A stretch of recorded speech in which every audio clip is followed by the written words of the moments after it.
Hello. For many years now, even though I am, let's call that an alternative interest in history, and I have over 1,000 videos that basically go into what would be considered fringe or alternative.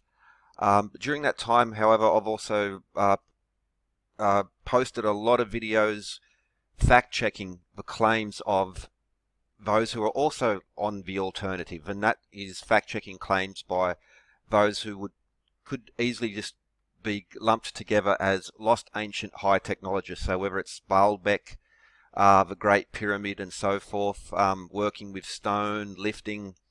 I've been posting this for years and just fact-checking the claims, and I get a lot of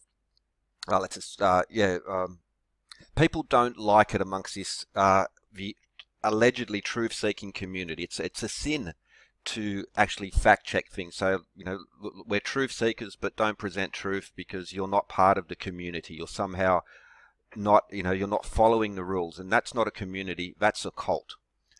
Recently, I've been posting practical demonstrations working with granite. Now, it's very important because the lost ancient high technology, ancient aliens community / cult relies on selling you a truth that it's impossible to do this with stone, and especially granite being probably the most difficult stone to work with.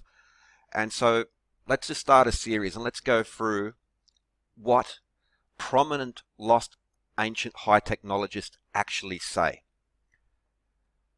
So firstly, these are not claims made by random people on the internet. These are the actual statements of leading people in the lost ancient high technology industry. And when I say industry, I mean they're profiteering from this. They're selling books, charging people exorbitant funds of money, people's life savings in some cases, to take them on tours, to point at stones and say it's impossible, therefore ancient lost high technology.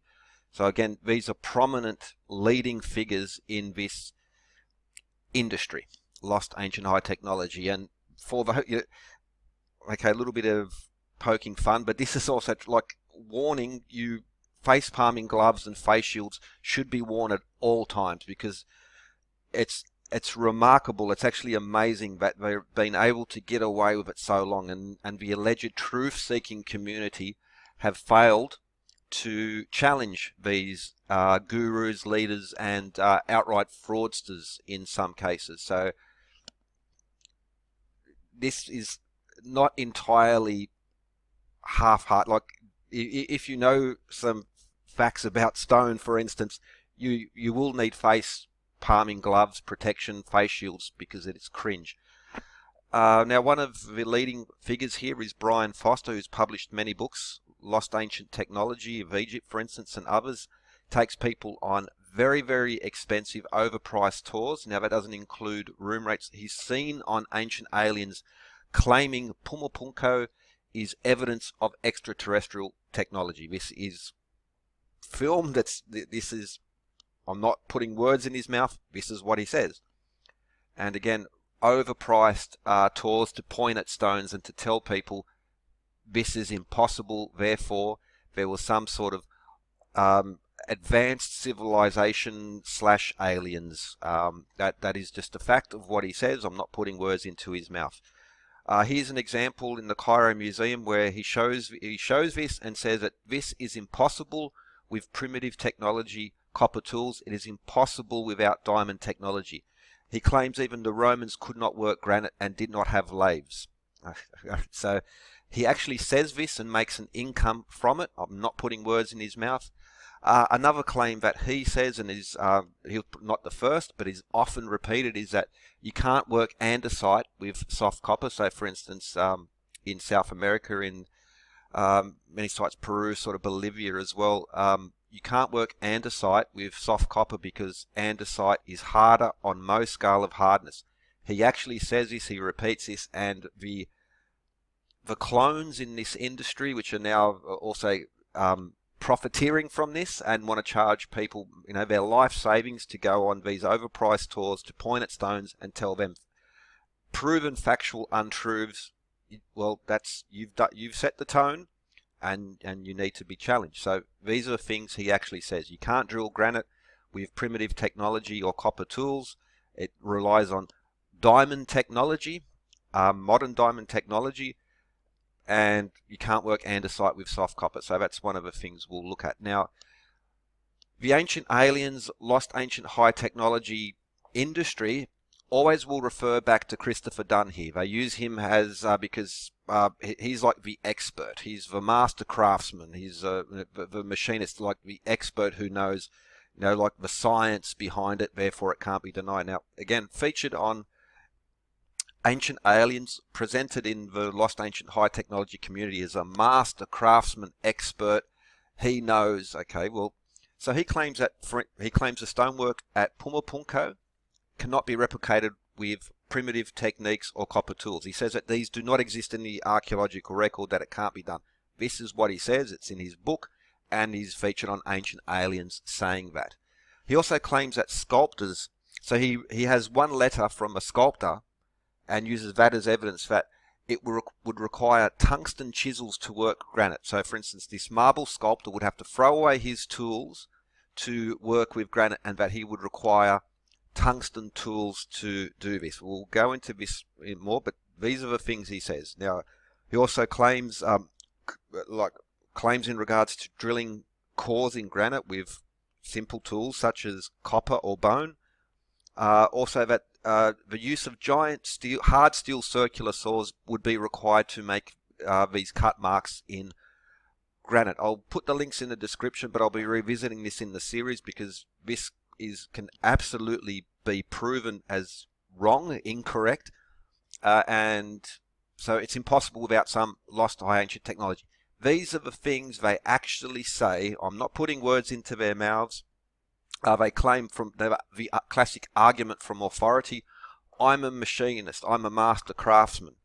Well, we'll look at that, and again, I'll put the link in the description. I did a previous video going through each of the Serapeum boxes, these big granite porphyry, black granite, and other types of hard stone, these boxes in Egypt. These are one of the foundation stones of the ancient lost high technology / ancient alien communities. They say it's impossible to do, and one of the arguments is that they have amazing precision corners and precision flatness. Now, I'll put that link in the description. That is just like untrue, remarkably untrue, and so easy to see. Now, for instance, in his book, he has a calibrated precision square, which is at 5/100,000ths of an inch. That may be the case, that that square is calibrated to that level. However, it's clearly not. You can see the gaps between where it's touching and where the gaps are between. This precision calibrated square simply does not fit. The link in the description of the Serapeum boxes, you can see that they're not flat as well. You don't need precision equipment to see this. It is, again, entirely remarkable claim to make, and that they stick by it, well, again, it's crazy. So his precision square doesn't fit. Now, here he is here. Someone's obviously taking this photo, yet over here we see him with a, putting this square in the corner, again saying precision fitness. So precision corners, 90-degree corners, precision flatness. Now, this photo is out of focus. This one is, again, where is the close? They've been to these sites. This is the basis of their industry. You'd think that they would have, taken a little bit more documentation. Instead, he says in his page, you have to rely on his testimony in regards to that. So the point is that it's amazing how often the photography goes low res or out of focus when they present this. Ancient Origins, Brian Foster, talking about the same thing. Now, again, we see the square. Publicly funded TV in Australia is now presenting Ancient Aliens, and David Childress and Brian Foster at Pumapunko putting building squares on the stones there, and they clearly don't fit, but they present this precision technology as well. So, now things are HD, but it's remarkable that they would even say that. But again, what we have is that countless hours of travel, video, photography, hundreds of thousands, if not millions of dollars invested in these tours and documentary, all promoting the idea of precision advanced machining at Pumapunko or the Saqqara Serapeum, but it's always low res, out of focus. Why? Yeah, that's just the reality. But there have been people who go there and take high res photos, and it's clearly not flat, and it's clearly not square. You can see the gaps in there. So the Serapeum boxes, for instance, are not flat. They're not square. Anyone with basic skills will be able to see that. Yet they still present this, and that's a good. So here's another example. So the 90 degree, it's 92.4. All of these angles are simply not precision 90 degrees. You could compare it to Romans, Greeks, or Indians, or any stonework even before the modern precision age, and you'll find similar angles everywhere.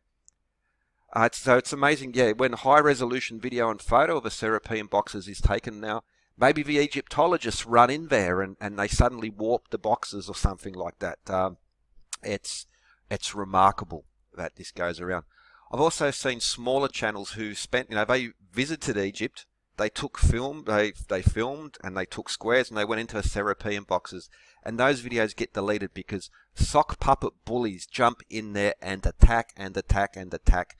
And well, that doesn't work with me. I've dealt with a lot better trolls and sock puppets before. So yeah, sock puppet bullies. It's actually one of the things I've been doing over the years is watching the activity and the syntax of these sock puppets, and well, it's impossible to prove, but I would bet my bottom dollar I know that this is actually a targeted campaign by the promoters of Lost Ancient High Technology. They never have the guts to come on, with their own channel to go there and challenge it. And they delete comments, they hide comments, and they're being called out now. So the channels know who I'm talking about, and they can't delete, hide, and block comments anymore because it's now becoming common popular knowledge that these channels are engaged in censorship while at the same time accusing other people of exactly the same thing. So sock puppets, do your best. All you need to do is give them enough rope and they'll hang themselves. So back to Brian Fraudster. Now, here we see, I'll link the PDF, but for instance, Chris Dunn is always referred to. He's sort of like, the expert that they always fall back on. And I'll link the PDF in the description. This is, you can get this on the internets for free. Now, for instance, he talks about rose granite, and then only tungsten carbide, corundum, silicon carbide, and diamond. So they're saying that, okay, we'll look at that, but it's impossible without diamond technology. Andesite is harder on Mohs scale than copper, therefore you can't work it. Okay, that's what they actually say. I'm not saying something they said 10 years ago, and they've since reformed. I'm saying the things that they say to this very day, still charging people, asking people to possibly spend their life savings on some tool to point at stones and just tell them outright frauds are falsehoods. Here we see a screenshot of the PDF, and so he's talking about pounding stones. So we'll zoom in on that. So in basic terms, any tool should have a greater hardness than the material being cut or shaped. Okay. Pink granite, of which the unfinished obelisk at Aswan is composed, has a Mohs hardness that sits between a scale of 6 and 7, correct? And thus it is more or less the same hardness of dolerite, correct? Making the latter a poor material for shaping the former, incorrect. And bronze, the other tool substance known to and used by the ancient Egyptians, is much softer on Mohs scale, being an average of 3.5 on Mohs scale. If dolerite pounders were used to shape granite, the tools would basically wear out as fast as the material being worked on. That sounds like an unlikely candidate. That is a sciencey sounding straw man. It sounds very sciencey, like, Mohs scale. You Google Mohs scale and you'll find that these are correct. But the underlying principle of what he's saying is utterly incorrect. He knows that, and he still repeats that. That's the lost ancient high technology industry relies on these straw men, but they know to be incorrect and still repeat and still charge money for. This opens them to, not opens them, it is your duty to challenge this. Now here he will diorite, and for instance he'll mention dolerite hammers. Now Brian Foster in a recent upload regards to Aswan quarry accuses the mainstream Egyptologists of actually planting dolerite hammers, for instance at the Aswan quarry. These types of stone hammers are found everywhere across for instance, the diorite quarries. We can find those tools there. Petrie and others have found those tools at Giza and everywhere else. These dolerite and flint tools, grinding tools, have been found at all the sites. But so again, they so often accuse others of falsifying information, of ignoring or pretending that certain things like these so-called anomalies don't exist and that the mainstream don't tackle those. So once you throw this out, you're open to those types of claims. So if you want to accuse others of fraud, well, now you're open to it, Brian Fraudster. So the PDF again will be in a description. Here he's speaking, and not the full one will be in there. Rose granite, only the tools available for this are tungsten carbide, corundum, silicon, and diamond.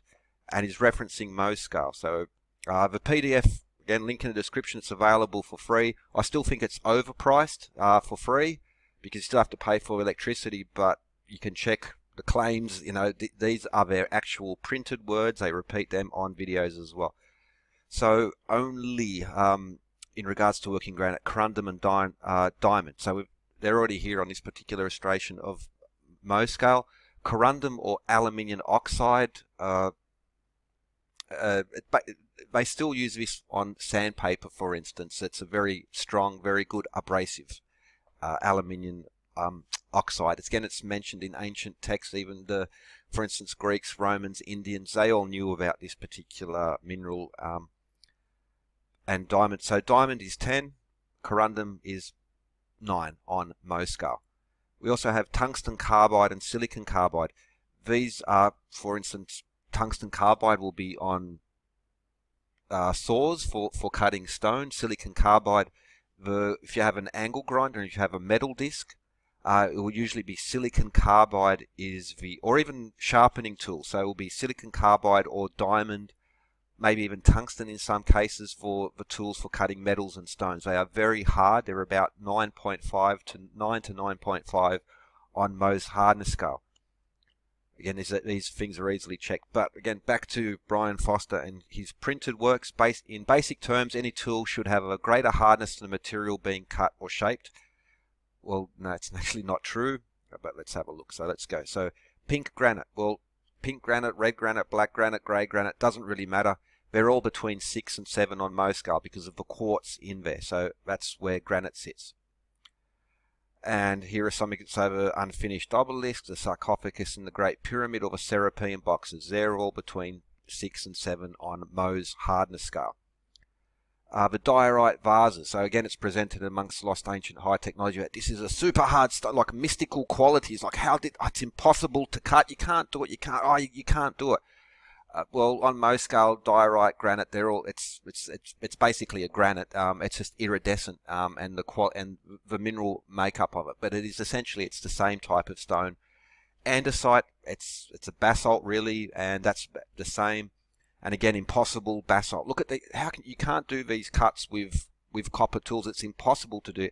This is what they actually say repeatedly over. It's one of the fundamental foundation stones upon which their whole bogus argument rests upon. So don't be fooled with this, porphyry, diorite, andesite, basalt. Oh, this hard stone. No, because firstly on Mohs hardness scale, they're all there between 6 or 7. It's really just the quartz that gives them that hardness. And bronze, the other tool substance known to and used by the ancient Egyptians, is much softer, being on average 3.5 on Mohs scale. Well, that's correct. Yeah, basically the same as copper. Bronze, there are no bronze mines in the world. Bronze is a alloy of copper. Usually it's tin bronze, but there are other forms of bronze, and we'll look at that in future episodes as well. It also regards to softness. Mohs hardness scale has literally nothing to do with the hardness of a chisel. It has to do with abrasive qualities. It's what material will scratch another material. So it's more applicable to sandpaper or a grinding disc. It has zero to do with chisels or hammers, for instance. So bronze, we see that now. And we also have pink granite, more or less the same as dolerite. So again, dolerite on Mohs hardness scale is basically the same as granite, diorite, andesite, basalt, etc. That's correct, yes. But he actually says this. Now again, in red, in basic terms, any tool should have a greater hardness than the material being cut or shaped. If dolerite pounders were used to shape the granite, the tools would basically wear out as fast as the material being worked on, and sounds like an unlikely can. This is just not true. This has been proven. You can demonstrate this over and over again. It's amazing how they will say it's impossible, can't be done, or this will happen. From where does this information emerge? They state this as fact. It is factually not a fact what they're saying in regards to this. It is just false. It's cringe false. But so he actually uses Mohs scale in regards to shaping the granite, which means basically he's talking chisels or hammers.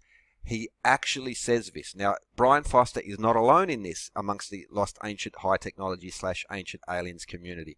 He's just a good example of it, and you'll see it repeated in others. Now, on Mohs scale, a knife, for instance, cutlery or a pocket knife, for instance, is about 5.5, which is exactly the same. Mohs hardness scale has window glass or a drinking glass.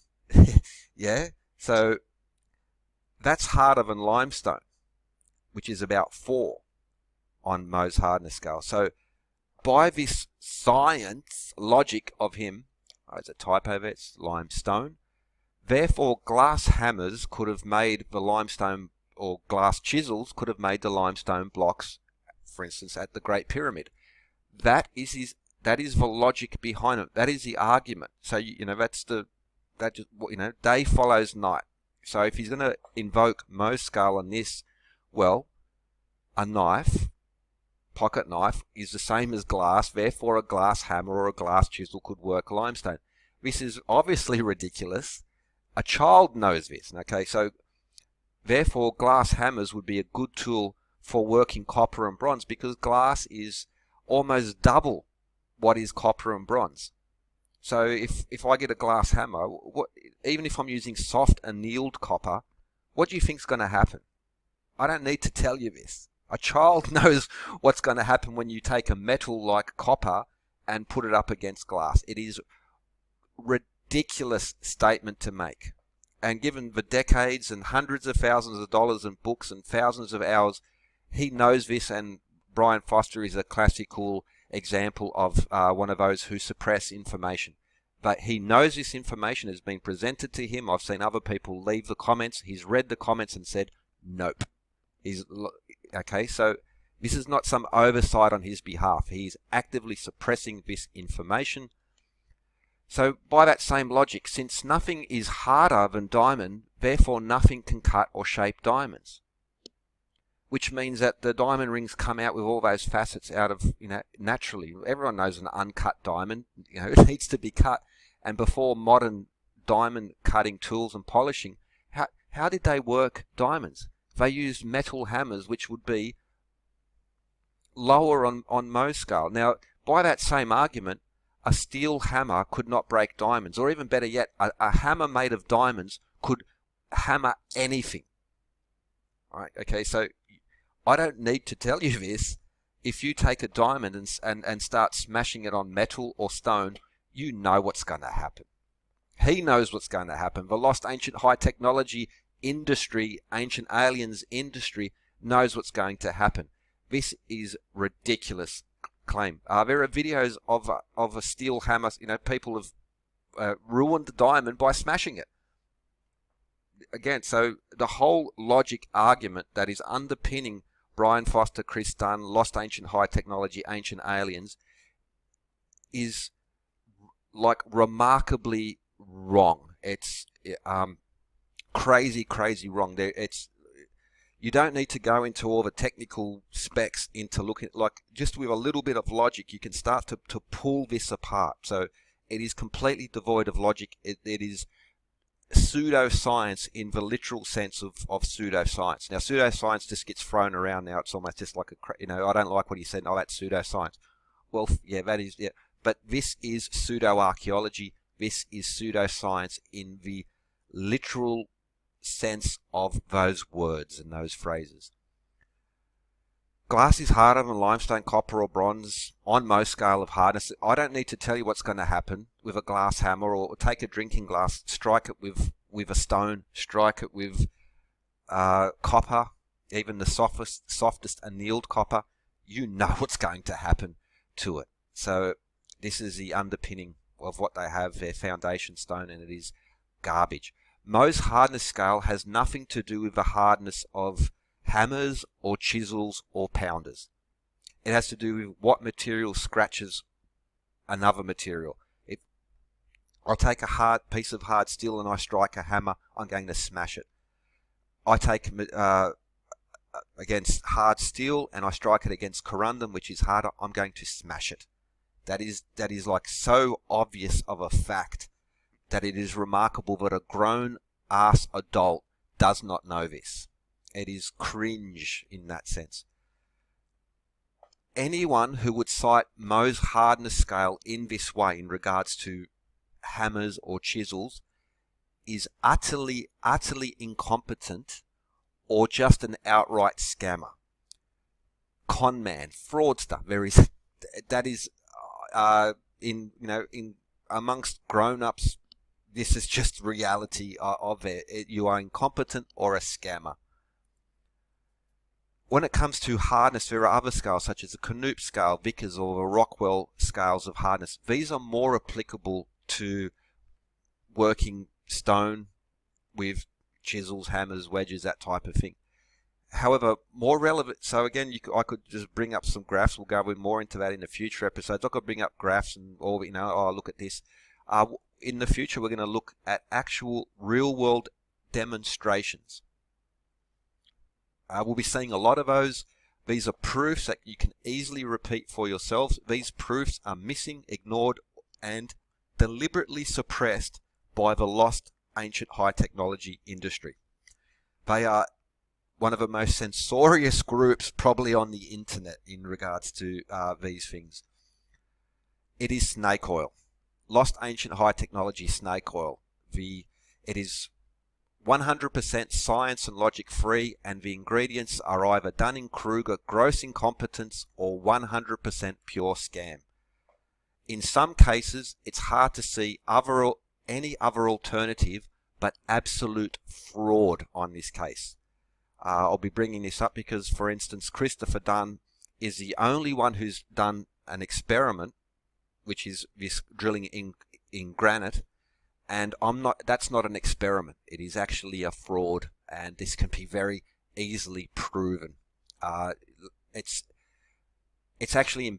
cringe. I can't believe that he would put, did he think no one's going to check this? No one's going to try and replicate what he's saying? Well, yes, they are. And this fraud, which is the only experiment that I could find amongst the ancient lost high technology crowd, is an absolute fraud, and we'll be looking at that in future episodes. So, liable, I'm publishing this, I'm open for liable, do your best. Sorry, Gordon, this is just the beginning of the fact-checking the things that leading lost ancient high technologists actually say and charge people for. It's difference between some random person on the internet sort of, just saying things. These are actually charging people exorbitant amounts, in some cases their life savings, to take people on tours. End of part 1, much more to come. Practical demonstrations that are easily and cheaply repeatable by anyone. Lost ancient high technology people have no demonstrations. They have a few, when they're like cringeworthy. They get a dollarite hammer and they bang on a stone for 30 seconds and go, well, that proves it. So not only is it possible, what they claim to be impossible, lost high technology folks, it's not only possible, it is actually surprisingly easy and very, very cheap to do as well. So more of that to come. Why is this important? Cancel all my meetings. Someone is wrong on the internet. A great old meme, but it's more important. It's not just about being right on the internet. Is this issue is actually more important than that. That is actually not the issue at hand. In regards to this, a great quote: "An incompetent teacher is even worse than an incompetent surgeon because a surgeon can only cut up one person at a time." This is why it is very important to expose this bunkum fraud of lost ancient high technology. Now let's just bring up so why is it important? Lost ancient high technology, ancient aliens. It's an entertaining diversion for adults, but it is becoming a serious business. This is now one of the top rating shows in the US, but it's, again, even public funded television here in Australia is showing ancient aliens. This is being presented as fact to children. That makes it a vile cancer which threatens the very future. This is no small issue now. Children are being brainwashed to believe absolute falsehoods, untruths. This is uneducating children. You're stealing their birthright from them. If you say 2 + 2 = 5 for entertainment to adults, and adults want to buy it, well, best of luck to you and to them. If you want to say 2 + 2 = 5 to children, then you are spreading a vile cancer and you are a threat to the future of humanity and of reason and of logic and all of the hard-won, hard-earned discoveries that we've made in the past.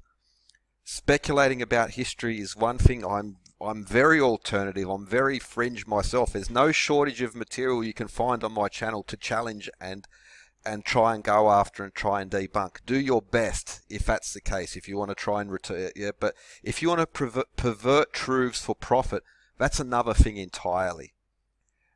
These are not speculations. These are statements of fact that they are making, and their fact is pure pseudoscience, Dunning Kruger, gross incompetence, and in many cases absolute frauds and lies. And in that case, there's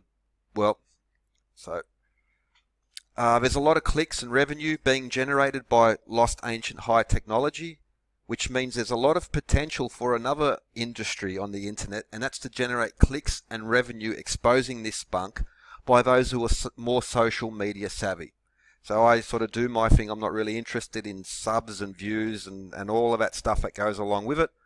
I sort of just do what I do. But if you know someone, or you yourself are a bit more, you want to pursue this, you can repackage all of this with the same slick production values of those who promote lost ancient high technology.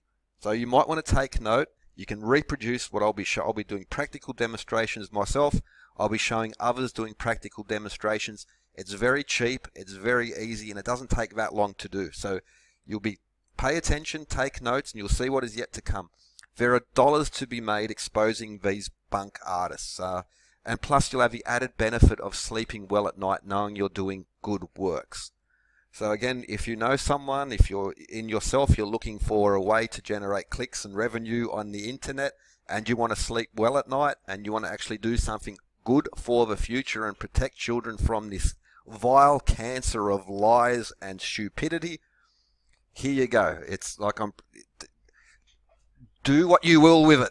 And again, this is just the beginning. There's a lot more to come, and practical demonstrations of doing the impossible and doing it easily. One of my favorite channels on the internet is the Screen Rant pitch meetings, and that that their catchphrase is super easy, barely an inconvenience. So this impossible stonework, it's cheap, it's easy, it can be replicated, and again, you'll be doing good works. You can sleep at night exposing these bunk artists. A lot more to come. Just an intro, and what can I say? This lost ancient high technology it's at best gross incompetence, Dunning Kruger effect, people talking about things that they know nothing about. But in other cases, it's obvious that this is a scam, a deliberate falsehoods and lies to generate either fame or I don't understand their motivations. I really, really don't. But what they are doing is it is evil's a big word to say, but it does it is it's vile, it's wicked, it's evil to pollute children with this nonsense, and so keep watching, reproduce it, do all that slick production values and music and you'll have a blast. You'll make money from it as well, and you'll be doing good things. More to come.